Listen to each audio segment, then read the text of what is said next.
Matthew chapter 24, verses 37 through 39 state, and I quote, "The world will be at ease, banquets and parties and weddings, just as it was in Noah's time before the sudden coming of the flood." People wouldn't believe what was going to happen until the flood actually arrived and took them all away. "So shall be my coming," or "so shall my coming be," end quote.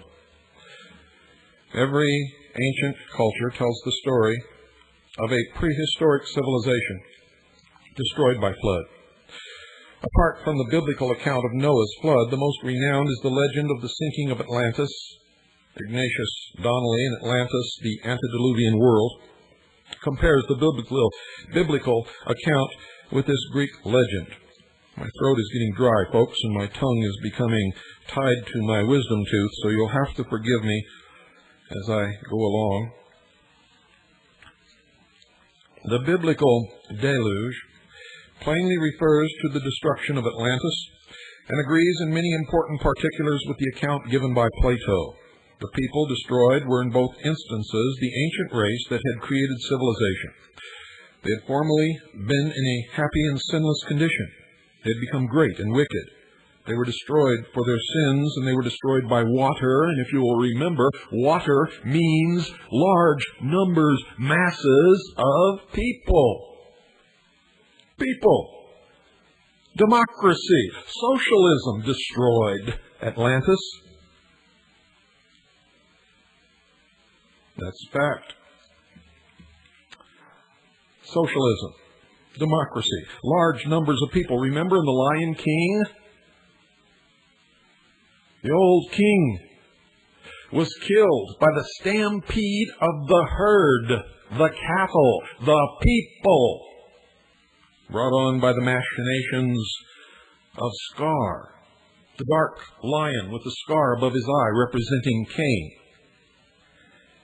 So you'd all better wake up. You've been taught baloney and bullshit all your life. And you put a little mayonnaise on it, and you eat it, and you go to town, and you think you're full of food. But you're not. You're spiritually desolate. You know nothing. I am a messenger, and you had better heed my message, for you have no time left. The earliest of secret societies were obsessed with the legend of Atlantis. It's always been their goal to get even for the destruction of their golden age. Who destroyed them? The church, the state, and the mob. It's represented in the initiation by the murder of Hiram Abiff. And they have sworn revenge. They will destroy all existing nation-states, all existing religions, save theirs, secular humanism, wherein man will become God, and they will shackle, enslave the mob forever, so that the mob can never harm them again.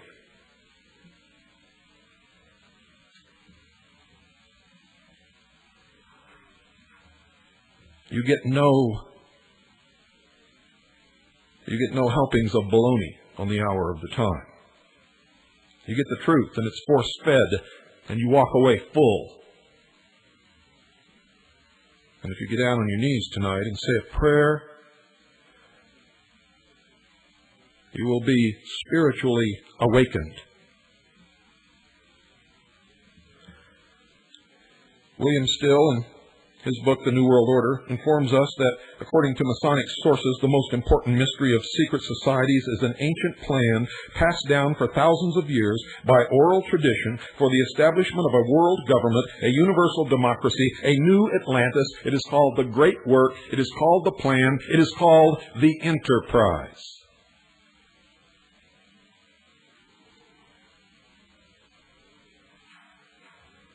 Old Atlantis was believed by Freemasonry to have been a democracy.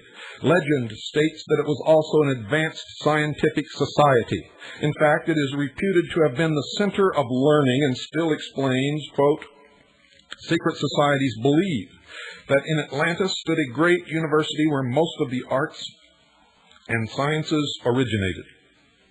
The structure that housed this university was an immense pyramid with many galleries and corridors, with an observatory for the study of the stars sitting on its immense apex. Mackey's Encyclopedia of Freemasonry says that from this legend developed a long-lasting tale of a continent in the Atlantic, somewhere west of the Straits of Gibraltar, once covered with civilization which sank suddenly under the waves.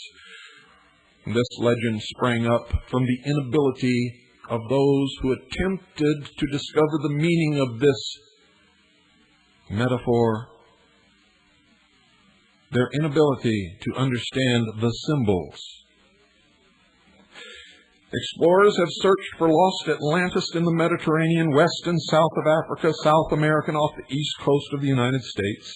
In 1932, Edgar Cayce, who lived from 1877 to 1945, who claimed to be a psychic from Kentucky, reportedly pinpointed Atlantis.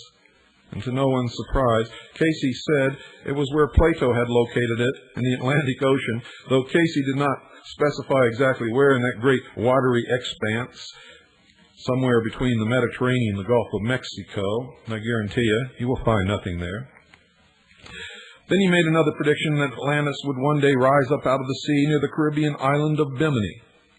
And if you sit around and wait for it, I guarantee you'll grow old and disappointed, and you will see nothing of the sort. Can we find any connection between the Atlantis of ancient legend and the location of the Beast Empire? Yes. And if you were listening to our series on Mystery Babylon, you've already found it because I gave it to you. It began with Francis Bacon, for he set up in the secret societies the efforts of the initiates to make the new Atlantis in the New World. And that's exactly why Atlanta, Georgia is named Atlanta. Wake up, dear sheeple. The Apostle John gives a description similar to Cayce's of the Beast Empire in Revelation 13, verse 1. Quote, "And I stood upon the sand of the sea, and saw a beast rise up out of the sea, having 7 heads and 10 horns, and upon his horns 10 crowns. And if you had stood upon the continent of Europe or Africa, and looked, ladies and gentlemen, toward the west, if you could have seen the continent of America, that is exactly the vision that you would have beheld. And I stood upon the sand of the sea, and saw a beast rise up out of the sea, having 7 heads and 10 horns, and upon his horns 10 crowns." The numbers 7 and 10 from this verse in Revelation correlate with the Atlantean legend. Still states that some 10,000 years before the Greek civilization, Atlantis was ruled in complete harmony by a cooperative commonwealth of 10 kings, known as the Atlantic League. 7 of these kings ruled over the 7 islands that actually made up what was called the continent of Atlantis. The other 3 kings of the Atlantean kingdom ruled over the other 3 known continents, Europe, Asia, and Africa. Notice he gives away what he is trying to avoid there. The other 3 kings of the Atlantean kingdom ruled over the other 3 known continents, Europe, Asia, and Africa. For he knows what I know, that America is the beast. The legend states that these 10 kings were brothers, which may mean they belonged to a brotherhood similar to Freemasonry. Freemasonry believes the number 10 is significant when applied to government. Manly P. Hall, a 33rd degree Freemason, explains, and I quote, "The League of 10 Kings is the cooperative commonwealth of mankind, the natural and proper form of human government. Atlantis, therefore, is the archetype or the pattern of government which existed in ancient days but was destroyed." End quote. Like the biblical story, the legend of Atlantis states that its destruction was due in large part to its passion for limitless luxury. No longer did the Atlanteans value goodness above material wealth. Does that sound familiar? Plato says, quote, "The portion of divinity within them was now becoming faint and weak, through being ofttimes blended with a large measure of mortality," end quote. Loving their possessions above all else, the Atlanteans had lost their virtue. And now the 7 kings of the 7 isles of Atlantis amassed a great army to conquer the 3 continents because of their greed for power. The father of the gods, Zeus, caused the 7 islands, or 7 heads of Atlantis, with its population, to sink beneath the waves. They were literally destroyed by the weight of the welfare state. Freemason Hall states that when Atlantis died, so did the ideal pattern of government, which they're trying to bring back. And every effort to bring it back has always met with failure. Socialism sucks, and so do socialists.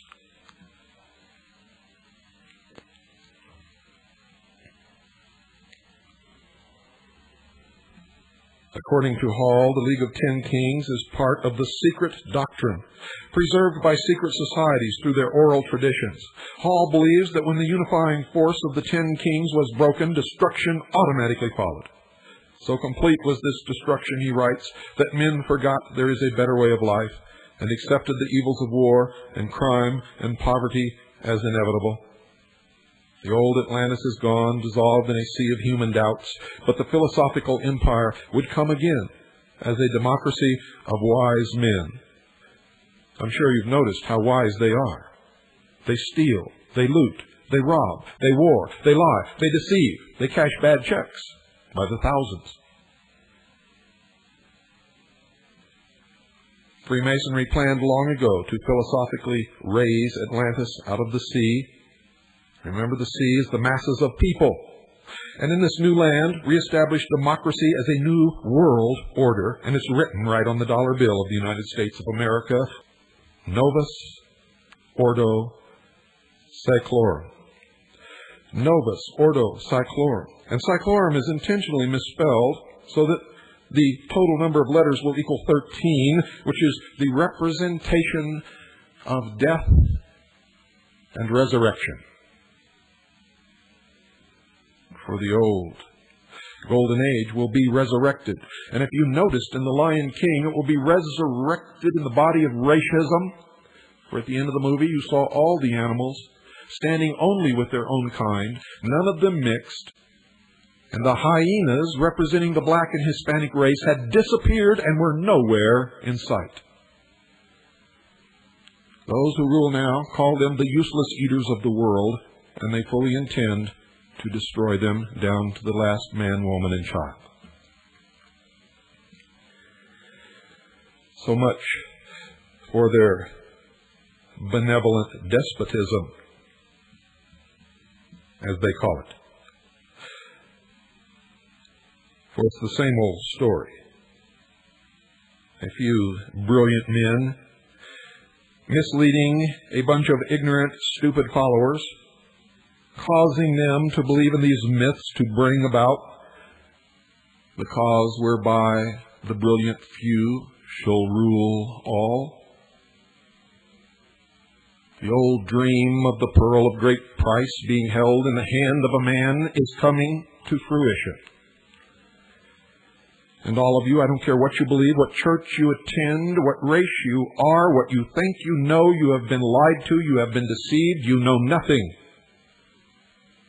Your entire life has been a fantasy. You are living in a vacuum.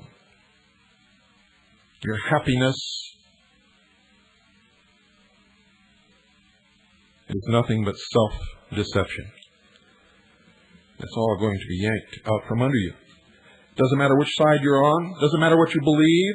Don't matter if you're helping or hindering this, fighting it or helping it to bring itself into reality. You are deluded, and unless you come out of your delusion, you will suffer. Truth is the only answer. Seek ye the truth, and the truth shall make you free. Truth is the only answer. Truth is the only religion. Truth is the only way. The path is straight, and the gate is narrow, and only those who seek the truth shall find the path and shall pass through the gate. Freemason Manly P. Hall states that when Atlantis died, so did the ideal pattern of government. According to Hall, The League of 10 Kings is part of the secret doctrine preserved by secret societies through their oral traditions. Hall believes that when the unifying force of the 10 kings was broken, destruction automatically followed. So complete was this destruction, he writes, that men forgot there is a better way of life and accepted the evils of war and crime and poverty as inevitable. The old Atlantis is gone, dissolved in a sea of human doubts, but the philosophical empire would come again as a democracy of wise men. This connects directly with the protocols of the wise men of Sion.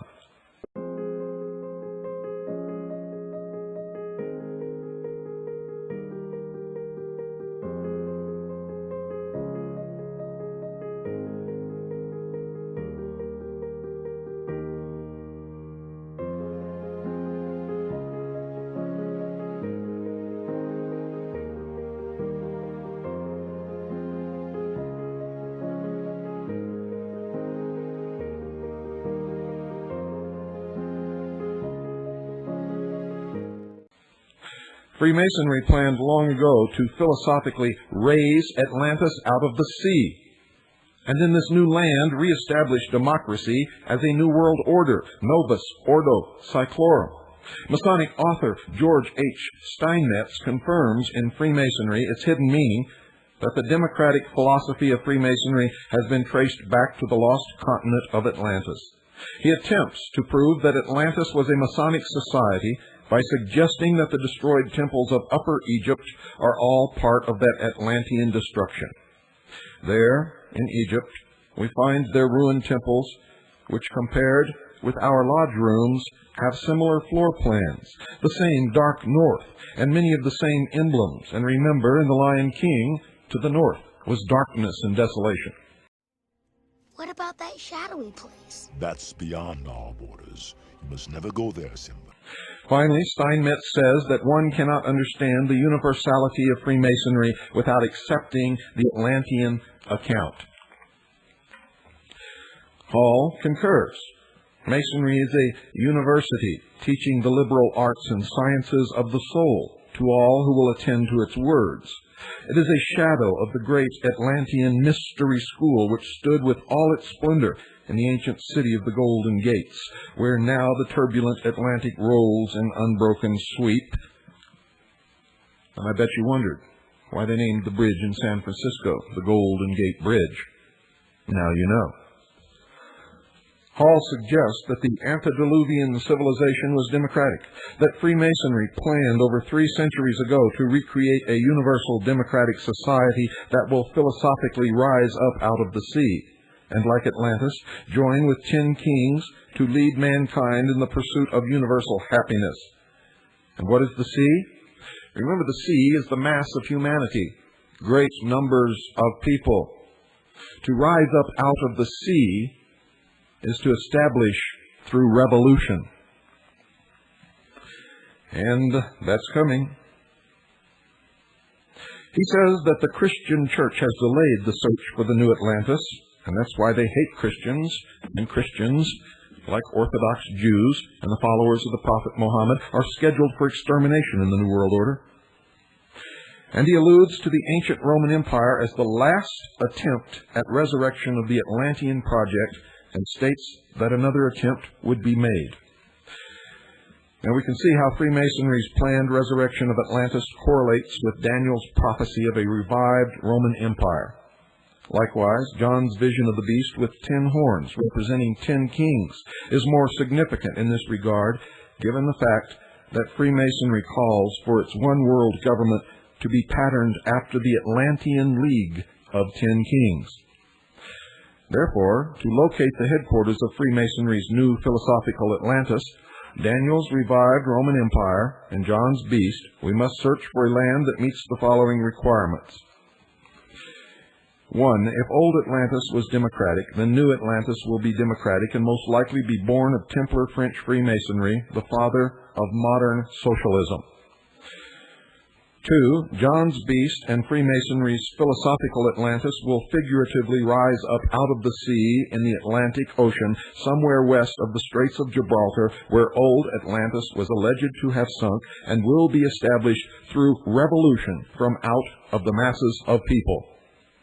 3. If resurrected west of the Straits of Gibraltar, Daniel's revived Rome will be a new land in a new world, populated from the territory of the old Roman Empire.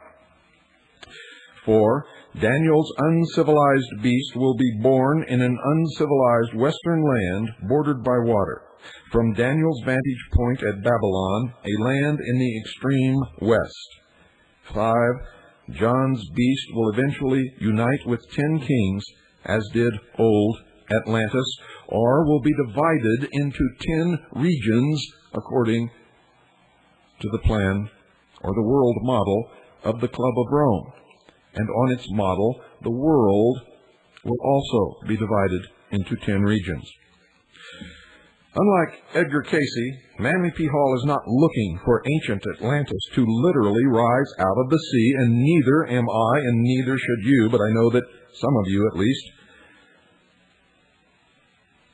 have, are, and will continue to look for the sea as the literal source of the rising of a new landmass, which will be called Atlantis. And you don't understand the symbology, the metaphors. You are looking at the exoteric. You are the sheeple. Manly P. Hall rather looks to America as the nation that will represent philosophical Atlantis, and so do I. And through my studies, I know for a fact that this is it. For they have made the admission over and over and over again in their writings, the esoteric writings of the secret societies, all of them. In America's Assignment with Destiny, Manly P. Hall writes, quote, "The explorers who opened the New World operated from a master plan and were agents of rediscovery rather than discoveries," end quote. And when Columbus landed upon the beach, instead of planting the flag of Spain, whom he was supposed to represent in his discovery, instead, ladies and gentlemen, this great explorer, who instead of carrying the cross of Christianity upon the sails of his ship, carried the cross, the red cross of the Knights Templars, planted a green flag with a white cross.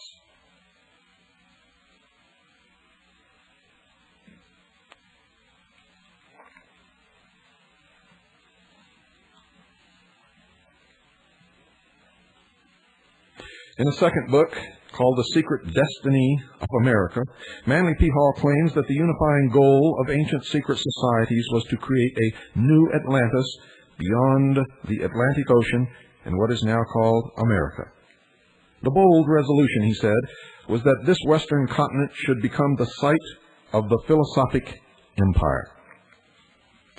Still explains that America, according to this great plan, was to become the first nation to begin to establish a universal democracy or world commonwealth of nations. And this quest was said to be the most noble pursuit to which a man could devote himself. And ladies and gentlemen, I would have to agree with that statement if it were done honestly and openly and for the noble purpose for which they claim. But we know that it is built upon lies and deception and manipulation, and that the men bringing it about, and it is all men, ladies, believe me, there are ladies working toward this goal, but men rule the roost, I can assure you. They do not practice what they preach. They are liars, deceivers, and manipulators. And there is nothing noble about the goal of these scum. The first modern philosopher to promote America as the new Atlantis was Sir Francis Bacon, who lived from 1561 to 1626. He was an English lord and Zionist Rosicrucian. As an occultist well versed in the great plan also known as the Enterprise, Bacon concealed the secret doctrine in a novel entitled New Atlantis, in which he laid out the plan for a utopian society to be built on this newly discovered continent. Masonic authors Marie Bauer Hall and Manly P. Hall respectively say of Bacon, and I quote, "Bacon is the founder of Freemasonry, the guiding light of the Rosicrucian order, the members of which kept the torch of true universal knowledge, the secret doctrine of the ages, alive during the dark night of the Middle Ages. Bacon had been initiated into the new liberalism represented throughout Europe by secret societies of intellectuals dedicated to civil and religious freedom.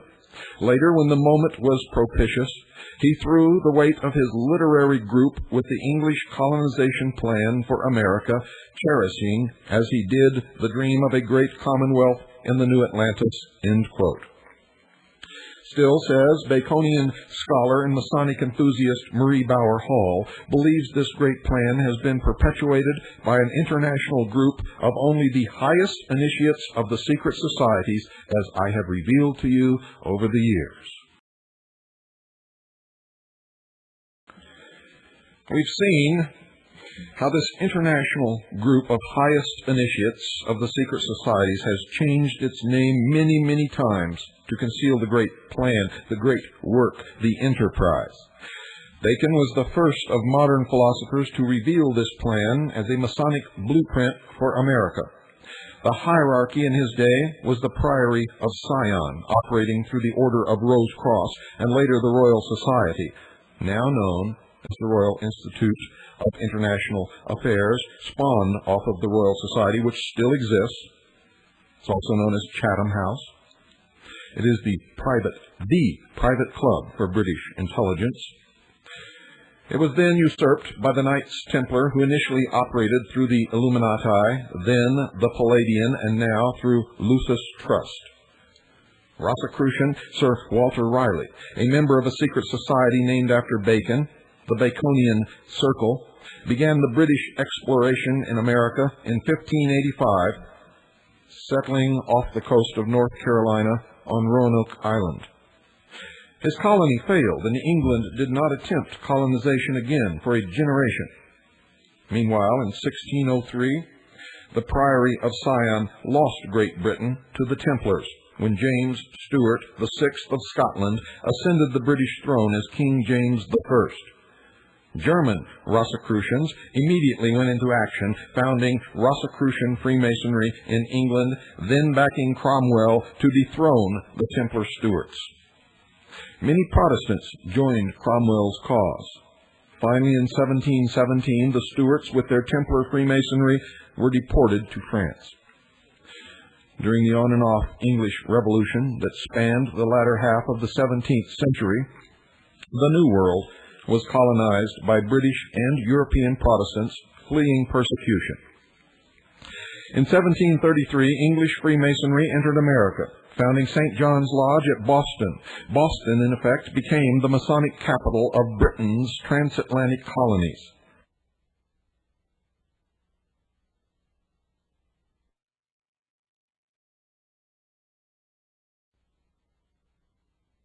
Now let me go through that again, just in case you missed it. In 1733, English Freemasonry entered America, founding St. John's Lodge at Boston. Boston, in effect, became the Masonic capital of Britain's transatlantic colonies. Between 1733 and 1737, Grand Lodge England chartered additional provincial lodges in Massachusetts, New York, Pennsylvania, and South Carolina, and these lodges contained only 3 degrees. Templar Freemasonry, having been weakened by exile to France, had no strength to establish a base in America. Unimpeded, English Freemasonry planned to inaugurate the great plan contained within her secret doctrine. Happily for America, most of the settlers were Christian. Hence, the great plan was forced to operate much more slowly from within the newly organized English lodges. Now, folks, one of the requirements of the Beast Empire is that it be a democratic nation born of Templar French Freemasonry, the father of modern democracy. Michael Baigent, co-author of The Temple and the Lodge, has traced the movement of the Templars to America. He discovered that Zionist English Freemasonry reigned supreme in Boston until a higher degree Templar lodge was warranted in 1756 by Grand Lodge, Scotland. And he says, quote, "There were thus two rival provincial Grand Lodges in Boston," end quote, says Baigent. And he further says, and I quote, "St. John's under the aegis of the Grand Lodge of England, and St. Andrew's under the aegis of Grand Lodge of Scotland. And on 28th August, 1769, St. Andrew's conferred for the first time anywhere in the world a new Freemasonic degree, specifically called the Knights Templar degree," end quote. Shortly thereafter, another form of Templar Freemasonry came to America, the quasi-Jacobite Grand Lodge of York, Warranted Lodge in Virginia. York Rite Freemasonry created additional degrees in the New World until it reached the 13th and final degree, known as the Knights Templar degree. 13 is the number of death and resurrection. 13-degree Templar York Rite Masonry, having ceased operation in England after establishing its base in the New World, exists today only in North America. Michael Baigent was able to trace the western migration of the Templars by following their esoteric number 13. As you recall, the original Templar order consisted of 13 degrees.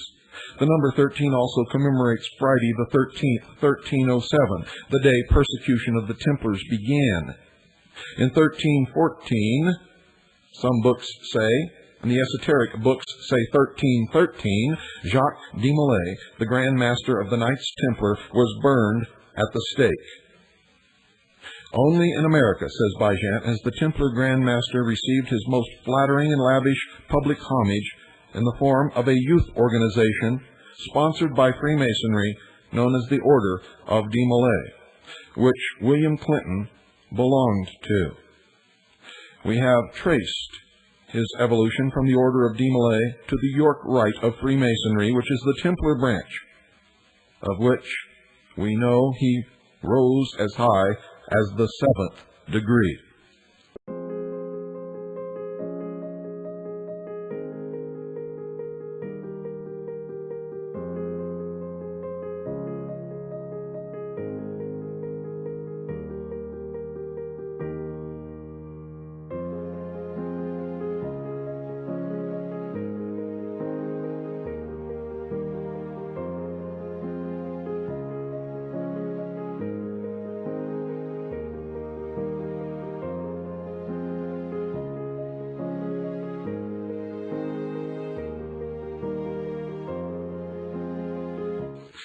The Templars also stealthily entered America through military lodges.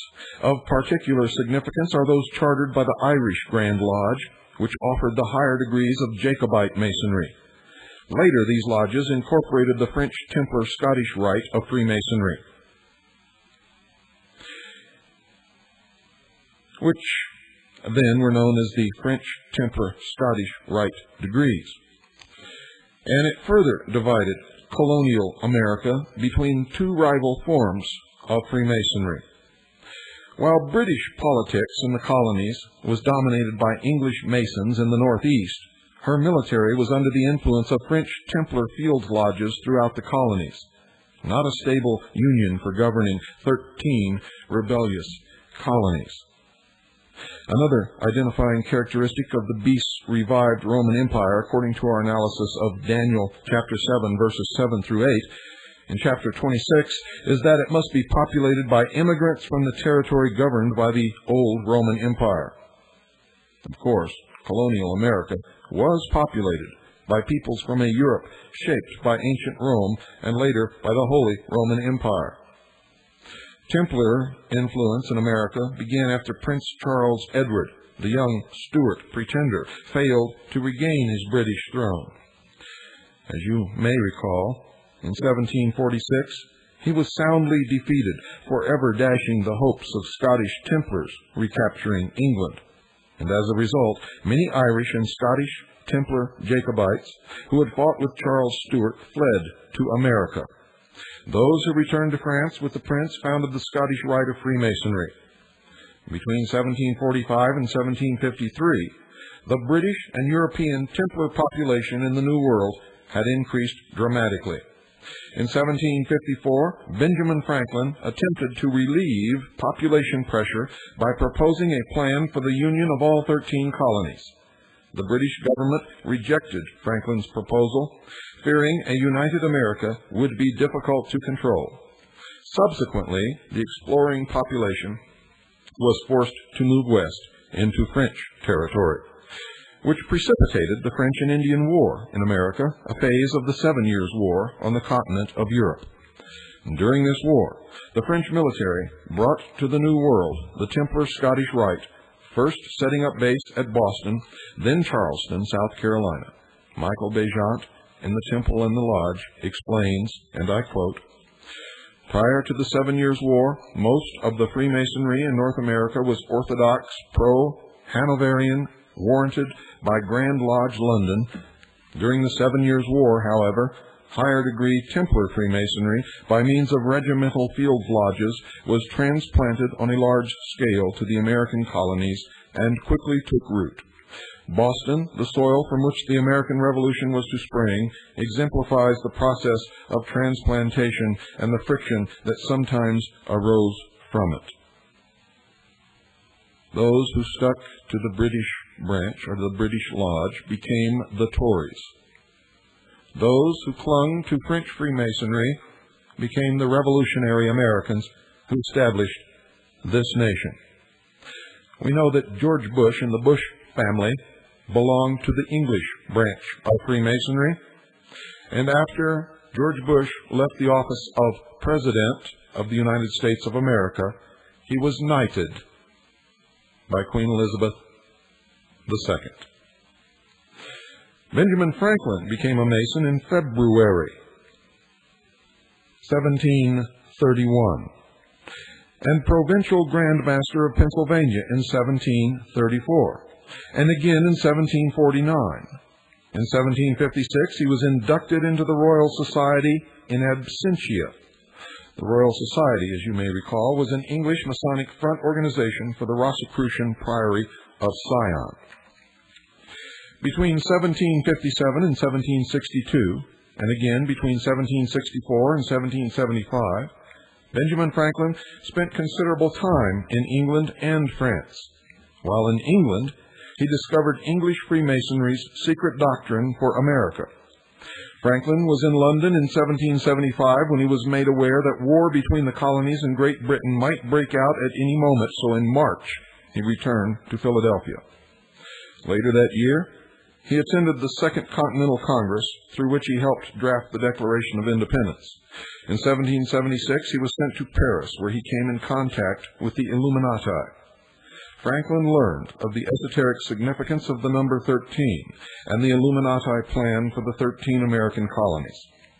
He stayed in Paris only a short while, returning to America with this important information.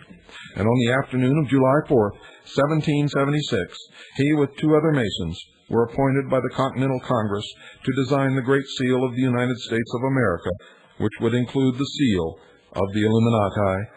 And in the significance of that date, Osiris rose once again, was resurrected. The old dream of the Golden Age was reborn. Osiris, who was born in July, and in the dim antiquities of ancient history, was slain by Set, also known as Typhon, who was born in the month of August, was again born.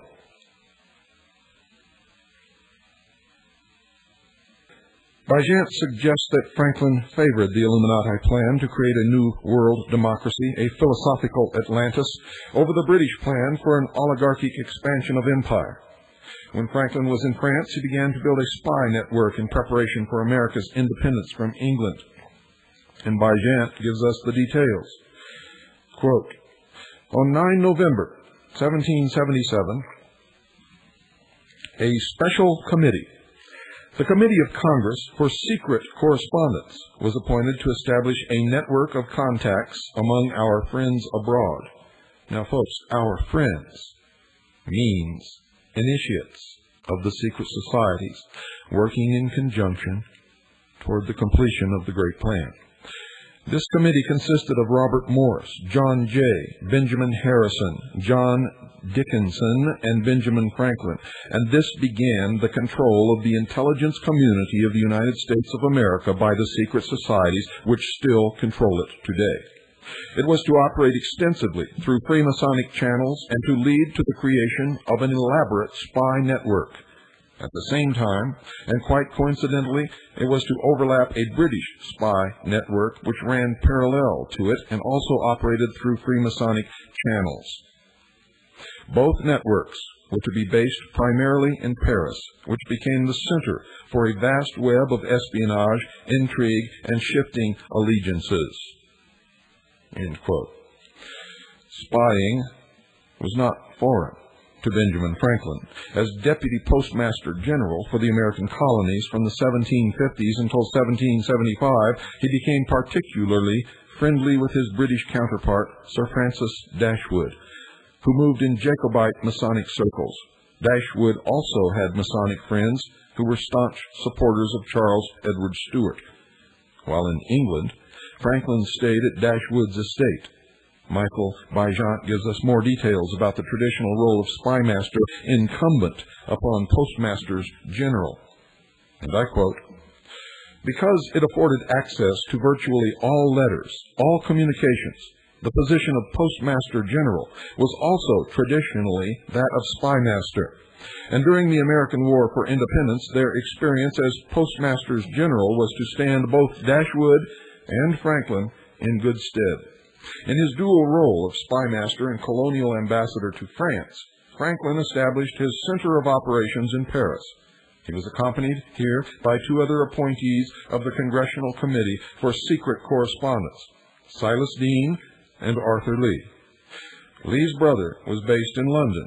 So too was Franklin's sister, who was also believed to have been engaged in espionage." End quote.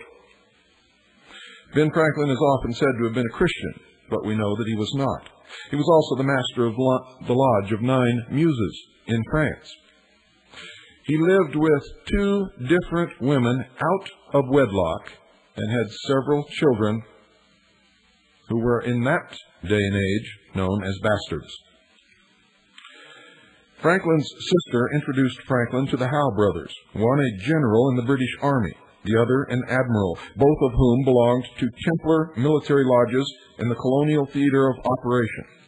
As Templars, they were favorable to the rebellion, and in fact, in 1781, the Howe brothers were accused of belonging to a faction which conspired to facilitate the colonists' bid for independence.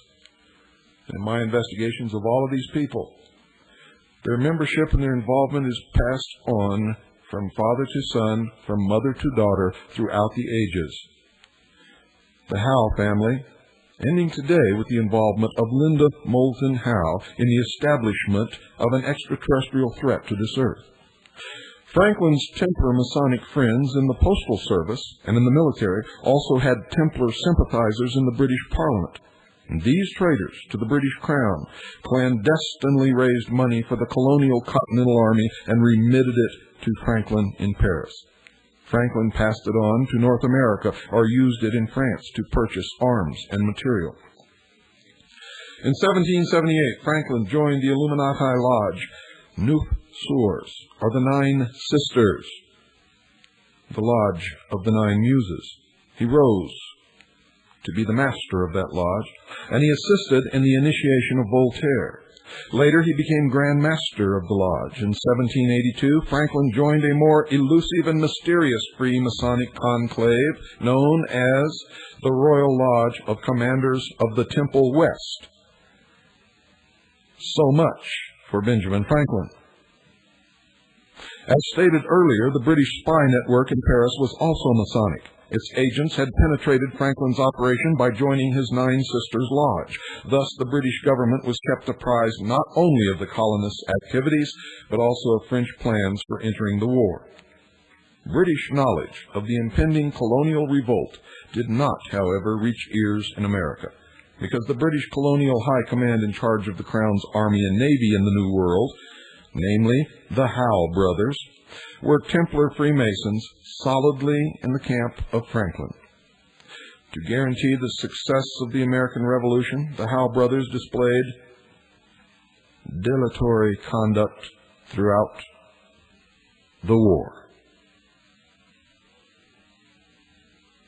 The War for American Independence was a continuation of the battle between English and French Freemasonry, the conflict over the control of New Atlantis. Originated in Boston between two adversarial lodges, Zionist St. John's and Templar St. Andrews. Among the members of St. Andrews were John Hancock and Paul Revere. To the south in Virginia were two other Templar Masons, Patrick Henry and Richard Henry Lee, who in 1769 prompted the Virginia Assembly to formally condemn the British government. Events swiftly accelerated toward open conflict between England and her American colonies.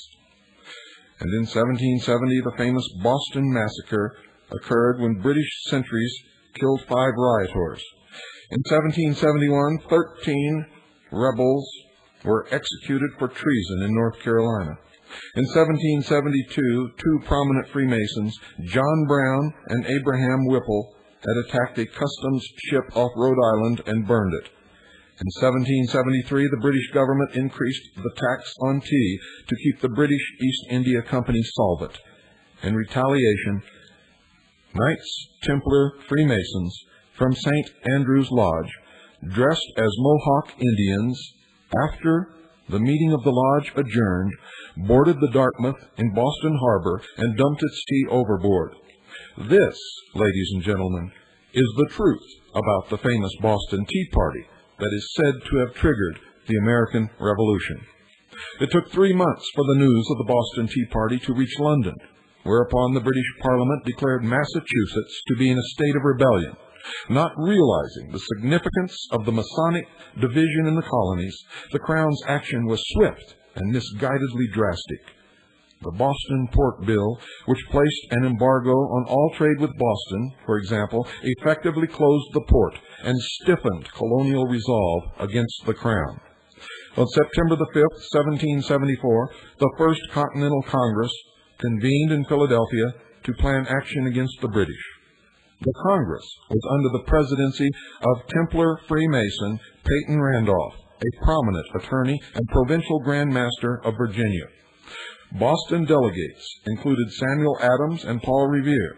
In February 1775, the Massachusetts Provincial Congress met and announced plans for armed resistance. Within a month, Templar Freemason Patrick Henry made his famous speech, "Give me liberty or give me death," to Virginia's Provincial Assembly.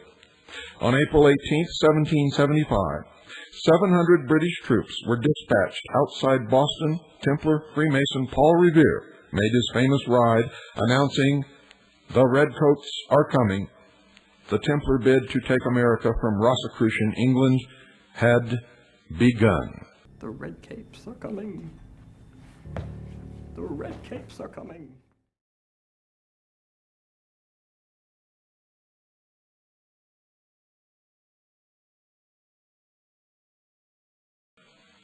This war continues today. If you think you're on the right side, I can assure you you're on the wrong side, no matter which side you are on. Each of us individually must begin to study, research, and learn the truth, and we must come out of Mystery Babylon and out of the beast. Seek ye the truth, and the truth shall make you free. It is the only religion. It's the best advice that has been given down to us throughout the last 2,000 years. It is the only thing that can bring us out. It is the only thing that can truly make us free. Good night, ladies and gentlemen. And in your sleep tonight, I hope that I have brought about a means whereby in your dreams, to the darkest courses of your mind, this information can bring about an awakening. If there must be a new world, let us bring it about, and let us make it a world based upon a foundation of truth, love, and understanding. Let us turn away from the liars, the deceivers, and the manipulators. Seek ye the truth, and the truth shall make you free.